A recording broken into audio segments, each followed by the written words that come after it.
your company tonight. Not that I don't on every other night of the week, but just wanted to let you know my appreciation of you.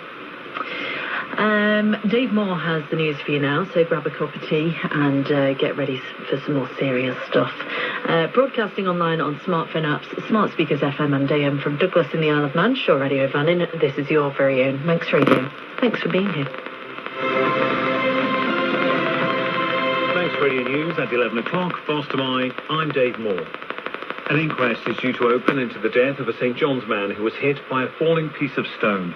Emergency services responded after a report that 30-year-old Nathan Harvey suffered significant injuries at Poolvash Limestone Limited in Ballysalla on June 21st. He died a short time later. A health and safety investigation is currently underway, but police have confirmed there's no criminal investigation into the circumstances of his death. The Department of Environment, Food and Agriculture is in discussions with the Manx National Farmers Union, who says some of its members are struggling with food prices. The organisation says production costs are reaching proportions that haven't been seen before. A meeting was held yesterday, but Michelle Haywood, who's a political member for DEFA, says there are restrictions on the help the department can provide. So even things like World Trade Organisation rules restrict how much support you can put into sectors, so we have to be mindful of that as well. But the department is not sitting there doing nothing. We are actively trying to look at how we can help. Farmers, whether they're on the island or elsewhere, are all facing those increased costs in terms of feed and fuel and fertiliser and haulage. So actually, some of the costs for if you want to eat local food, that's actually going to save some of the cost, because it's not food that's had to be imported in here and things. The level of COVID-19 infection in the Isle of Man is dropping.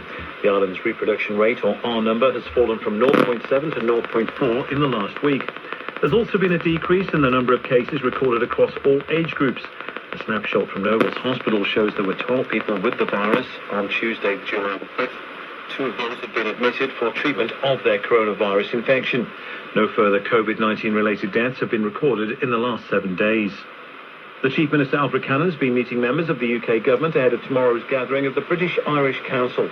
He's met with the likes of Ian Blackford of the SNP and Brexit Opportunities Minister Jacob Rees-Mogg to address issues such as the Isle of Man's position in free trade agreements, fishing and renewable energy. I think they were fairly successful meetings, but obviously tensions are pretty high at the moment with everything that is going on, and we'll follow those discussions on later today and tomorrow at the British-Irish Council, where I will meet the heads of the Welsh Government, Scottish Government, Northern Ireland Executive and Jersey and Guernsey, and it remains to be seen who actually turns up, I suggest, from the UK Government. Ballacombe High School's been hit by staff absences again. As a consequence, Year 9 pupils are being asked to study from home tomorrow. However, in a letter from head Adrian Burnett, she's warning such as the number of teachers missing that work accessed by the usual Google Classroom may not be available in every subject area. The Tynwald Day petitioner says Manx students are being disadvantaged by the current university application process.